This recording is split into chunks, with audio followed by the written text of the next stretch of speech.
In last week's video, I shared 5 cool tips for taking better photos of Canon cameras. If you've got a Nikon camera, stick around. This video is for you. Hi, Paul here from Photo Genius. Now in this video I want to share with you 5 really cool tips to help you get even more from your Nikon DSLR cameras. Now if you're new to this channel, I post weekly photography tutorials, I share tips, tricks and do occasional gear reviews as well. So I hope you enjoy the video, and if you do, please consider subscribing. Tip number 1 is about the LCD display and the way in which the camera displays the information that allows us to tell what the camera is doing. Things like the shutter speed, aperture, ISO and so on. Now if you've got a fairly new camera, and today I've got the D3500 here and the D3400, then your LCD display probably looks something like this. Now this is known as the graphic display. This is a display that Nikon introduced 2 or 3 camera models ago, and if you've got an older camera then your display may look something like this. Now this is known as the classic display. It's the older version. Now you can easily switch between the two. So you might like the new graphic display, you might like the classic version, and what you can also do is change the colors of the display as well, which can be quite useful. So I'm going to show you how to do it. Now here we have a Nikon D3500 showing the graphic display. To change this, we press the menu button. From the setup menu we go to info display format and we choose the bottom option if you're shooting manual. Press the button to the right here and we have a row at the top which is the classic display, and the row at the bottom is the graphic display. Now if you've got an older Nikon camera, chances are your display looks something like this. This is the classic display and there's nothing wrong with this. It looks nice, it's nice and clean, shows our shutter speed, aperture and ISO. But one of the nice things about the graphic display is the way in which it shows our aperture information. So if we go to info display again, down over to the right and select from the graphic display options, press OK, shutter button to get out of the menu, you'll see that this I think is a better display. Shutter speed, aperture, ISO. Now watch, if I change the position of the aperture, you will see that the animation in the background changes. So as well as seeing a change in the F number, the animation shows us when the aperture is actually physically wider or closed down. Now because apertures can be quite confusing, this display I find really useful. But what's great about this is if you don't like that display, you can change it, and you can also select from a few different color options as well. So it's pretty cool. Now if you're a beginner, I definitely recommend using the graphic display, and that's mostly because of the way in which the camera displays the aperture information. You don't just get an F number, you also get a little visual indication of whether the aperture is wide open or closed down, and this is really useful because aperture can be quite confusing. If you don't know anything about aperture, don't worry, I've made a separate video on it. I'll put a link below this video. I'll also put one up here so you can check it out. Now for tip number 2, I want to talk about vibration reduction. Now with mirrorless cameras, this is usually a function that can be found in camera. But with Nikon DSLR cameras like these two, this is a function that is sometimes built into the lens. Not all lenses have this option. If you have it, you'll know because it says VR on the top of some lenses. Alternatively, there may be a switch on the side that says VR on or VR off. Now, vibration reduction, what is it?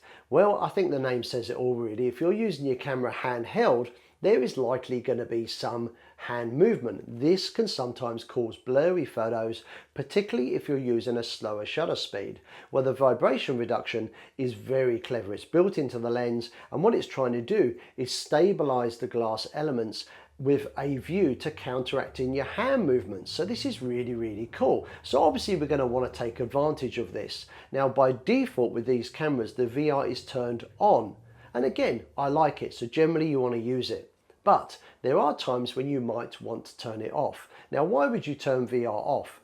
Well, if you're doing maybe nighttime photography, low light photography, or maybe landscape photography, there's a good chance that you might be using a tripod. Well, of course, if your camera's on a tripod, there's no movement or camera shake that needs fixing. So here's where you should definitely turn it off, because if you don't, the VR may cause some slight vibration, which can lead to a blurry photo.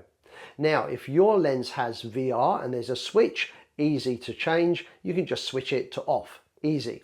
But with these particular lenses, they don't have a switch. So of course, I want to show you how to turn the VR off if you want to. To turn vibration reduction off, you press the menu button, you change the menu from setup menu to shooting menu, over to the right, shortcut is press up, there's optical vibration reduction, currently turned on, press OK, select off and press OK. VR is now turned off. Now, whilst it's a shame that some of the newer Nikon lenses don't have the VR on-off switch on the lens anymore, it's not a big deal, you now know how to change it yourself. But do remember this, if you've turned the VR off because maybe you're doing some nighttime photography, try and make sure that you turn it back on again as soon as you're done. It's easy to forget, and VR generally is a pretty cool feature.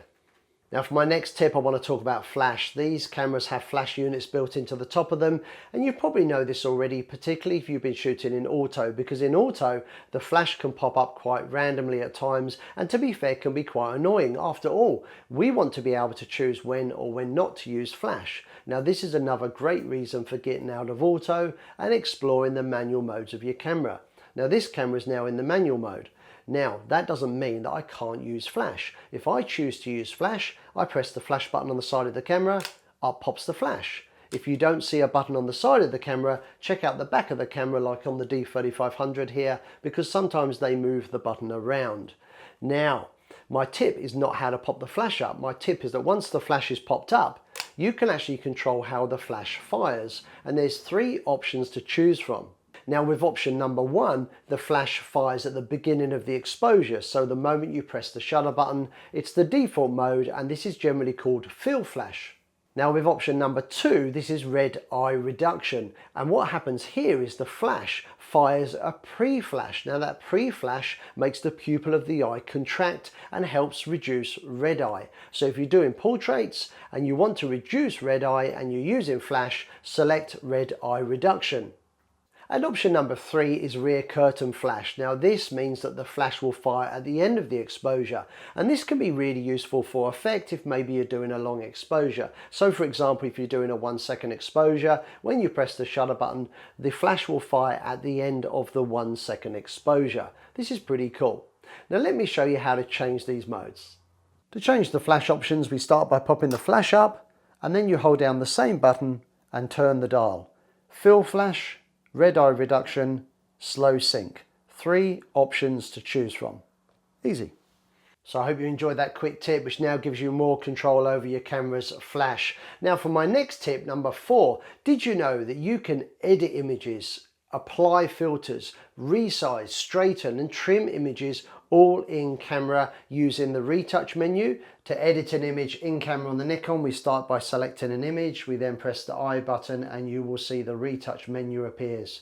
Over to the right, and here are our options. Now there's lots of options here. We can do raw processing, we can trim and resize our images, retouch our images, straighten wonky horizons, plus there's a whole heap of filter effects. Now I'm not going to run through all of these, but let's start with some basic ones. If we want to trim our image, for example, we can press OK, and you will see that there's a whole heap of different aspect ratios that we can choose from. If you want a square image for Instagram maybe, you can select the square format, move the square over, and if I was to press OK button, it would save this as a square crop. Now I'm not going to save this as a square crop, so I'm just going to press the I button to go back to our image.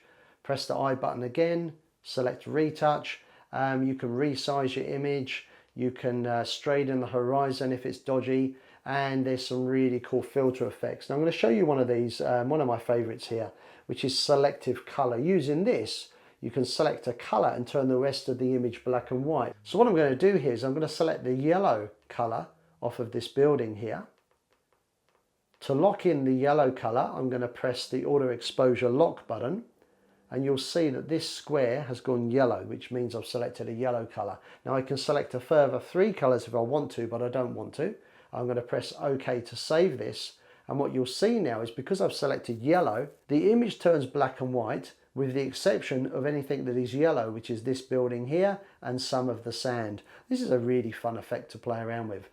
And this has been saved as a copy, so my original image is still there. So all I've got to do is press the playback button again, select the original image, and I can do another edit. Press I again, retouch. This time I'm going to go to raw processing because I did shoot this as a raw image. And if you shoot raw and not JPEG, you have a lot more power. Press the OK button and we can do lots of things here, including changing the white balance, changing the exposure compensation and so forth. So I'm going to show you an example here. If we choose white balance, go over to the right, we can change the white balance. This is what's great about shooting raw. Now I'm not going to save this change, so I'm going to press the I button, press the I button again, select retouch, raw processing, and I'm going to show you how to change the exposure compensation. Press OK, go up to make your image brighter, go down to make your image darker. And these are the sort of things you would do in Photoshop and Lightroom. Okay, in camera it's a bit limited, but it's pretty neat that you can make these changes all by using the retouch menu. So I hope you enjoyed that tip and you have some fun playing around with the features found in the retouch menu. My final tip, tip number 5, is exposure compensation. Exposure compensation allows you to be more creative when taking photos. It allows you to make your picture brighter or darker depending on what look you are after. Now auto doesn't give you this, but the manual modes do. And the ones I recommend are P for program, aperture priority, which is A on the dial, or S for shutter priority. I've got this camera in the program mode. This is a great mode for beginners because the camera will help you out with most of the settings but allow you to make changes, and exposure compensation is one of those changes that you can make when using this mode. To adjust the exposure compensation, look out for the exposure compensation button, which typically has a +- symbol on it. Now on most of the Nikon cameras it's found on the top.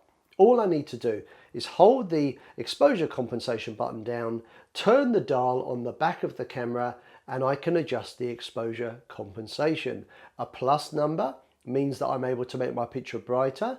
A minus means I can make my picture darker. Let me show you how it works. So with the Nikon in the program mode, the camera's looking after the exposure for us. So all we need to do is focus and take a picture. So here's our image. Adjusting exposure compensation allows us to change the look of the image by changing the exposure. Now you'll see exposure compensation appearing in the bottom right hand corner. I hold down the exposure compensation button, I dial to the right, and you'll see the exposure compensation value changing here, and you'll also see a change on the meter. So I've dialed in a +1. This is one stop over. So I focus again, take a picture, and now I have a second image that is one stop overexposed. Now if I go back to exposure compensation and this time dial to the left, you'll see we get back to 0 first of all, and then minus. I'm going to go to -1. This is one stop underexposed. Focus, press the button, and now we have 3 images. We have our original image, our overexposed version, and our underexposed version. That's exposure compensation. So if you're a regular viewer to this channel, you'll already know that I'm very passionate about my photography. I'm also very passionate about helping others with their photography. I want to help you take better photos with your Nikon DSLR camera, and giving you the ability to control things like exposure compensation is one way in which I can show you how to be more creative. So take on board what you've learned today. Maybe watch the video again and get out there and practice and have fun with your cameras. That's really important. Now, if you've enjoyed this video and you want to support this channel, please give us a thumbs up. Consider subscribing if you're not already subscribed. And of course, you can leave your comments, suggestions and questions in the links below the video. I hope to see you again sometime soon. See ya. Bye.